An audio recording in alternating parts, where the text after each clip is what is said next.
বিশারদ আর allergy specialist. আজকে আমি allergy regarding video দিচ্ছি। এটা হচ্ছে আগের সপ্তাহে যে অ্যালার্জি সম্পর্কিত ভিডিও হয়েছিল পার্ট 1, এটা হচ্ছে পার্ট 2। আর পার্ট 2তে আমি কি জানাতে চাই সেটা হচ্ছে অ্যালার্জিটা আমরা ডিটেক্ট কিভাবে করব না জানলে আমরা কিন্তু আগে ট্রিটমেন্টের দিকে এগোতে পারবো না। তো ডিটেক্ট কিভাবে করব, সব থেকে আগে হচ্ছে আমরা পেশেন্টের কাছ থেকে হিস্ট্রিটা নিই। সেই জন্য আপনারা যখনই কোনো অ্যালার্জি বিশারদের কাছে যাবেন, তার কাছে গিয়ে আপনার হিস্ট্রিটা একটু ভেবে চিনতে বলবেন। আপনাদের কিসে মনে হয় অ্যালার্জি আছে, কিসে মনে হয় আছে, সেটা ঠিকও হতে পারে নাও হতে পারে, কিন্তু বলবেন কি খাবারে আছে বা কি খাবারে আপনারা লক্ষ্য করেছেন যে খেলেই মুখ চোখ ফুলে যায় বা চাকা চাকা শরীরে বেরোয়, সেই জিনিসটা নিশ্চয়ই ডাক্তারবাবুকে জানাবেন। দরকার হলে অনেক সময় এখন তো মানে গ্যাজেটের যুগ, সেই জন্য যদি কখনো সময় চাকা বেরোয় সেটা ছবি তুলে রেখে সেইটা যদি ডাক্তারবাবুর কাছে প্রেজেন্ট করতে পারেন তাহলে তার থেকে ভালো তো কিছুই হয় না, কারণ ডাক্তারবাবু নিজেই দেখে নিতে পারবেন। তবে চাকা যে হয়ে যায় সবসময় যে সেটা অ্যালার্জি তা কিন্তু নয়। একটা ভাইরাল ফিভার ধরুন, তাতেও কিন্তু এরকম হতে পারে। সো সেটা ভাইরাল ফিভার না এটা অ্যালার্জি, সেটা কিন্তু আপনি নির্ণয় করবেন আপনার অ্যালার্জি বিশারদ। সেকেন্ডলি, পুরো হিস্ট্রি নেওয়ার পর ডাক্তারবাবু আপনাকে একটা স্কিন টেস্ট করতে বলবেন আর একটা ব্লাড টেস্ট করতে বলবেন। ইউজুয়ালি আমি বলি ব্লাড টেস্টটা আগে করতে। এখন ব্লাড টেস্টে অ্যাকচুয়ালি কোথাও পুরো ব্লাড টেস্ট ভেরি অথেন্টিক নয়। আজকের দিনে একটা অথেন্টিক ব্লাড টেস্ট এসছে, সেটাকে আমরা বলি সিআরডি টেকনোলজিতে ব্লাড টেস্ট করা।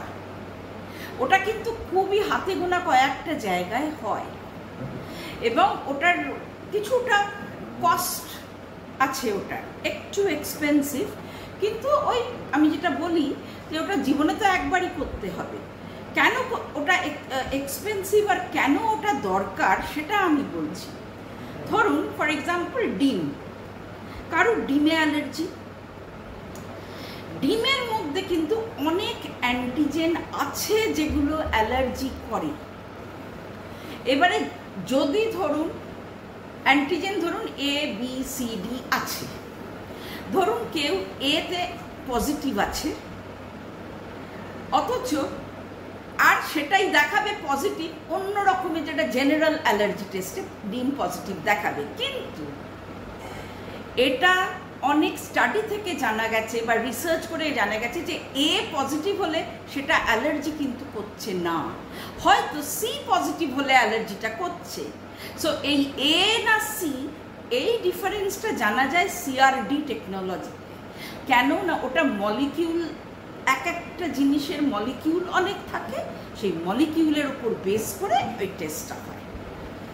তো ওটা অনেক বেশি অ্যাকিউরেট হয় এই সিআরডি টেকনোলজিতে, যেটা মাইক্রো অ্যারে টেস্ট করা হয়।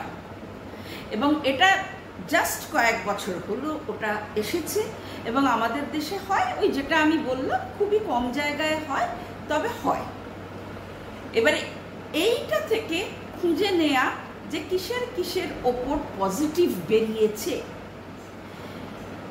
স্কিন টেস্ট যেটা হয় অ্যালার্জিতে, স্কিনের ওপর অ্যালার্জেন দিয়ে, মানে আমরা ধরুন সেলাই করি যে ছুঁচের থেকেও সরু থাকে, সেটাকে বলা হয় স্টিলেট। আমার কাছে এই মুহূর্তে নেই, নইলে ওটা আমি আপনাকে দেখাতে পারি। স্টিলেট ওইটা দিয়ে প্রিক করা হয়, এমনভাবে প্রিক করতে উচিত যাতে করে রক্ত না বেরোয়, এবং ঠিক মতন প্রিক করলে ঠিক মতন রিডিং নিলে, মনে থাকে ঠিক মতন রিডিং নেওয়াটা ভীষণ ইম্পর্ট্যান্ট। কেন না বেশিরভাগ জায়গায় যেটা আমার এক্সপিরিয়েন্স আমি দেখি, রিডিং নেওয়াটাই ঠিক হয় না।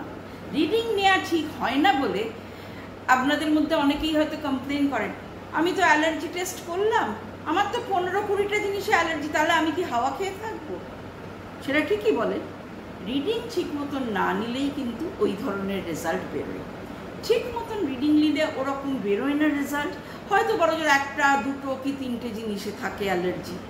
এবং অ্যালার্জি নয়, আমি রাদার এটাকে কথাটা বলবো সেন্সিটাইজেশন টার্মটা ইউজ করব।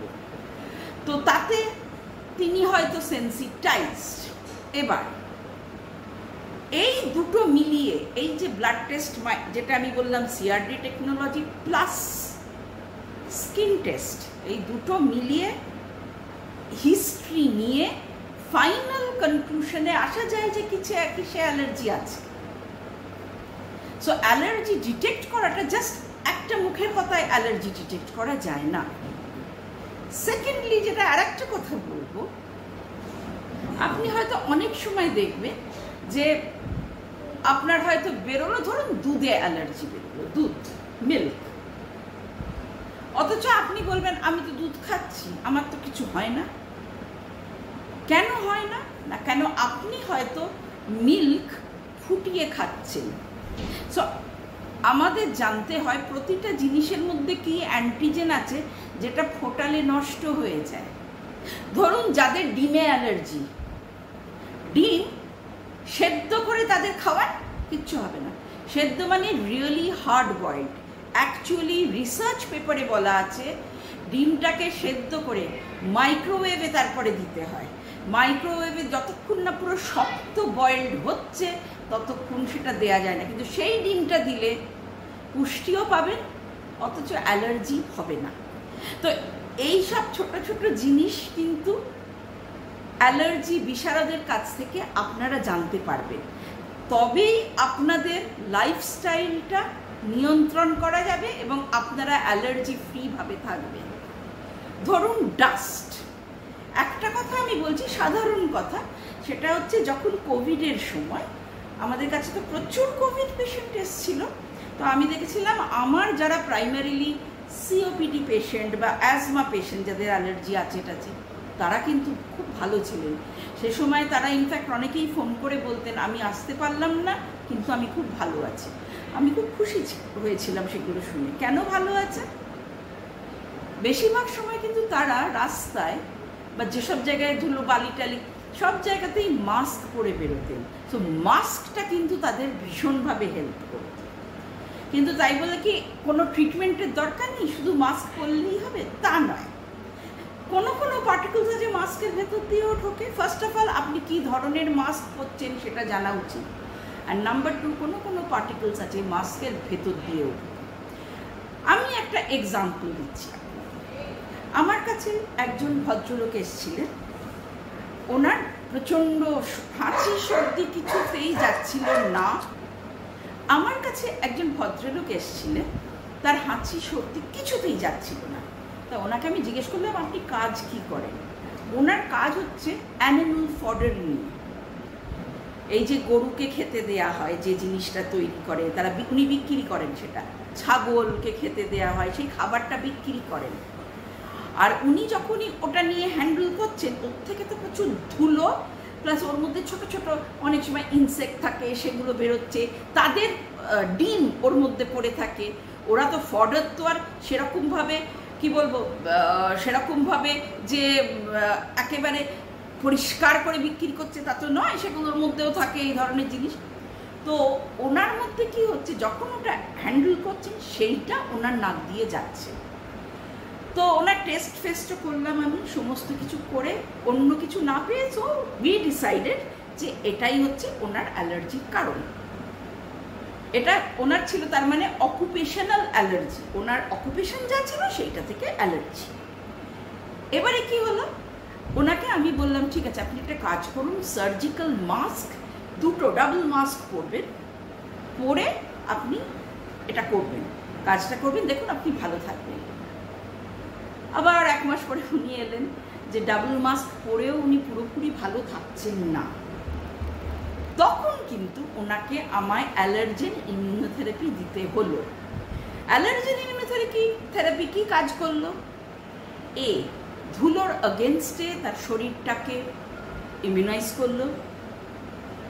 বি, অ্যালার্জেন ইমিউনোথেরাপিতে এটা রিসার্চেই দেখানো গেছে যে একটা জিনিসের আগেনস্টে ইমিউনাইজ করলে সেটা কিন্তু কাজ করে অন্য আরও কিছু অ্যালার্জেনের ওপর।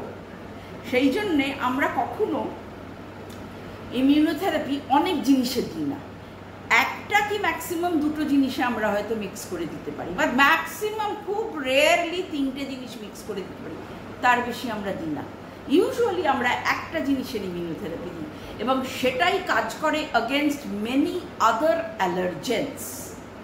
এবং সেইটা দেওয়ার 1 বছর উনি নিলেন, তারপরে কন্টিনিউ তো করলেন, কিন্তু 1 বছরের মধ্যেই ওনার মধ্যে হি ওয়াজ ভেরি হ্যাপি। উনি খুব খুশি হলেন যে আর কোনো অ্যালার্জির প্রবলেমই হচ্ছে না ওনার। সেই জন্য আমি বলছি এই অ্যালার্জেন ইমিউনোথেরাপি তার সঙ্গে লাইফস্টাইল চেঞ্জ দুটো কম্বাইন করতে হয়, প্লাস এনভায়রনমেন্টাল চেঞ্জ, এগুলো কম্বাইন করলেই জানা যায় ঠিক হবে কি হবে না।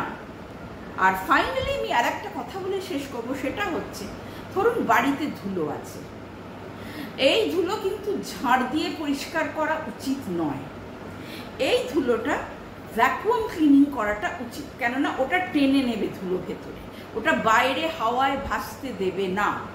আর ভ্যাকুয়াম ক্লিনিং করার পরেও ভিজে কাপড় দিয়ে মুছে নেওয়া উচিত, যাতে করে যদি একটু আধটু ধুলো থাকে সেটা সেটেল হয়ে যায়।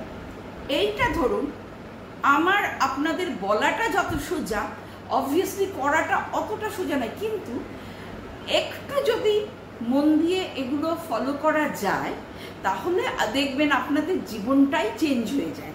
এটা কিন্তু আমি অনেক পেশেন্টের কাছ থেকে শুনেছি যে তাদের লাইফ পাল্টে গেছে। আর লাস্টলি একটা কথা বলবো, ধরুন শীতকালে আপনারা দেখবেন শীতকালে এসে খুব অ্যালার্জির কথা, তার মধ্যে একটা তো পোলেন আছে, শীতকালে ঠান্ডাটা আছে, সেটা that may not be allergy, খালি ঠান্ডার জন্য হতে পারে। কিন্তু আর একটা জিনিস হচ্ছে, শীতকাল এলেই আমরা কি করি, আলমারি খুলি, তার থেকে পুরনো লেপ তোষক সব বার করি, তারপরে গায়ে দিই। আরে সেগুলো তো 1 বছর পরে আছে ওর ভেতরে, অ্যাকিউমুলেটিং ডাস্ট। ওগুলো কি করতে হয়, লাঠি দিয়ে এরকম বিট করতে হয়, ধুলো উড়ে চলে গেল। অবশ্য বিট অন্য কেউ করলেই ভালো, আর যদি যার অ্যালার্জি আছে উনি করেন যেন ডাবল মাস্ক পরে করেন, এবং সেটাকে 6 ঘন্টা রোদে দিতে হবে। এছাড়া যে চাদর বা ওগুলোর কাভার আছে, কাভারগুলো ড্রাই ক্লিনিং করে বা সাবান দিয়ে কেচে ইস্ত্রি করতে হবে, গরম ইস্ত্রি দিয়ে, তারপরে সেগুলো গায়ে দিলে সেগুলো কোনো ক্ষতি করবে না।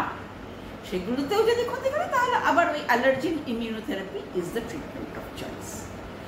এই বিষয়ে আপনারা যদি আরও কিছু জানতে চান আপনারা যোগাযোগ করতে পারেন, সরাসরি যে ফোন নাম্বারটা দেয়া আছে, আর একটা ওয়েবসাইটও দেয়া আছে, ওটাতেও আপনারা ভিজিট করতে পারেন। আমার মনে হয় আপনাদের উপকার হবে। নমস্কার।